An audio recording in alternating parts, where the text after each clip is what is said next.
If you can see through this looking glass reality, then you are or have been deeply in love. For no matter what religion might preach, the unconditional love shared between two soulmates is one of the most divine of all experiences. To share love and life together, no matter in what form, is all that counts in the great scheme of things. For twin souls to find each other here, even once, is a miracle. Yet some of us have been here time and time again, searching for our lost love, seeking once more to live together as kindred spirits on the mortal plane. I first met my love many lifetimes ago. Since then, we have lived together in a variety of times, places and cultures, swapping roles throughout. In this life, I am the husband, or at least by common law. We have not always been lovers. In other lives, I've been a doting mother, an old and wise confidant, a childhood friend. Sometimes, for one reason or another, we weren't even destined to reunite. I can still recall how we first crossed paths in the ether, the ethereal plane that divides the material from the astral. We were individually roaming the wilds of the frequency spectrum and exploring the unknown limits of our respective planes of existence. It took a great deal of effort to remain together, and after some resistance from those around us, we decided to return to Earth. Like many people, we have been here before, and far too often to mention.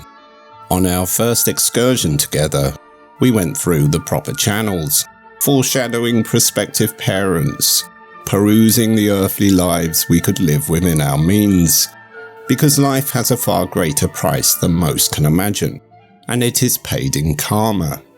The elites breed and host their own bodies. The blue bloods can even enter a body after birth, somewhat like spiritual possession. But when it comes to continuing the bloodline, love barely enters the equation.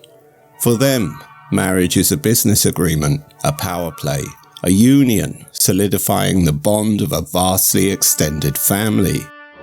Ironically, losers in life are far more likely to be winners in love, for they choose love and life over status or power or physical perfection. I used to think I could avoid coming back here and simply communicate with my soulmate through dreams, but it was no use. The human experience is all-consuming.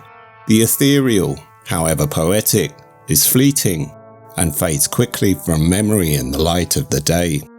Sometimes neither of us could remember our shared past. There were several lifetimes where we were simply the best of friends. We used to sail together, transporting silks, spices, and other rare goods on a small boat in the Mediterranean.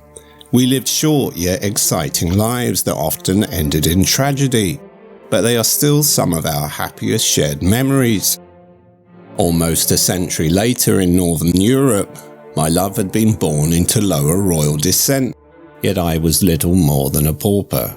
In our one chance meeting, she took pity on me and was charitable, stopping to give me alms, but I did not see her again until the next incarnation. Now we are together for good and fully aware of our shared history. Our eyes are open and we can both see beyond the veil. In this lifetime, we have spent decades together and agreed that we should break our ties with Earth and await our final release. We look forward to our journey, fully aware that our obsession with this plane is quickly fading.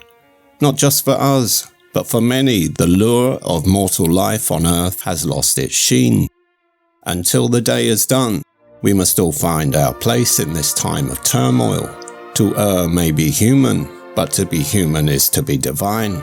For the divine spirit is cast upon you by your own greater self, projecting consciousness and form upon the earthly plane. When we eventually leave this place and return to Source, we soon realize just how much effort it took to play along. The world around us, its history, its nature, its true purpose, is not what we've been told. When an empire falls, very few at the time see it coming. The scale is too great to comprehend. None, not even the elites, will inherit the ashes of this artificial world. Many of us will not witness its transition, but nature will have its revenge all the same, and the tyrants will feel the wrath of universal karma. Listen to your heart, learn from your dreams, share your love in person and in spirit. Find your soulmate, and you will discover yourself, your purpose, beyond the mortal plane.